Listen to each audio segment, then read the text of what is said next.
Ada orang yang kalau sakit hati itu nggak teriak, nggak marah. Dia tuh cuma diem. Bukan karena nggak ada yang mau diomongin ya. Justru di kepalanya itu ribuan kalimat tuh udah muter-muter terus.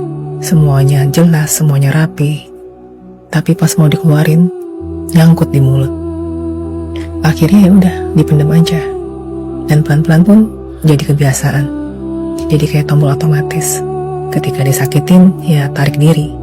Ketika dikecewain, ya diam. Sampai lama-lama orang lain pun salah paham.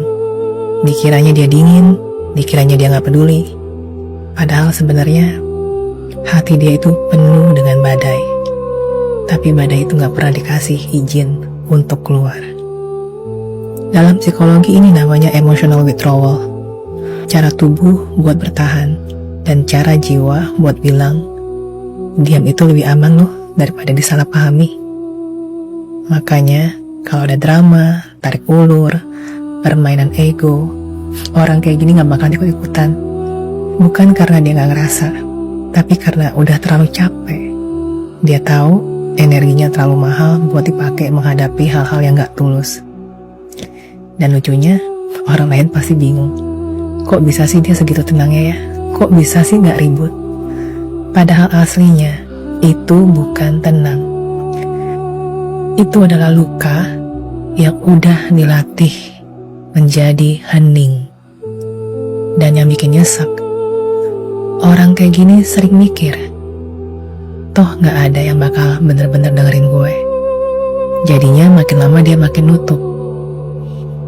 Padahal dia bukan batu loh, dia juga bukan es.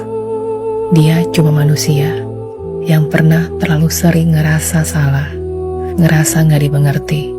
Sampai akhirnya dia percaya bahwa diam lebih aman. Dan yang dia butuhin bukan dipaksa ngomong, bukan juga dicecar biar jujur. Dia cuma butuh satu, rasa aman.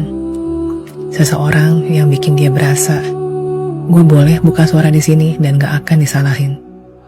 Jadi kalau suatu hari dia akhirnya ngomong ke elo, itu bukan karena elo hebat dalam memaksa, tapi karena dia percaya sama elo. Dan kalau elo sudah sampai di titik itu, jangan pernah main-main.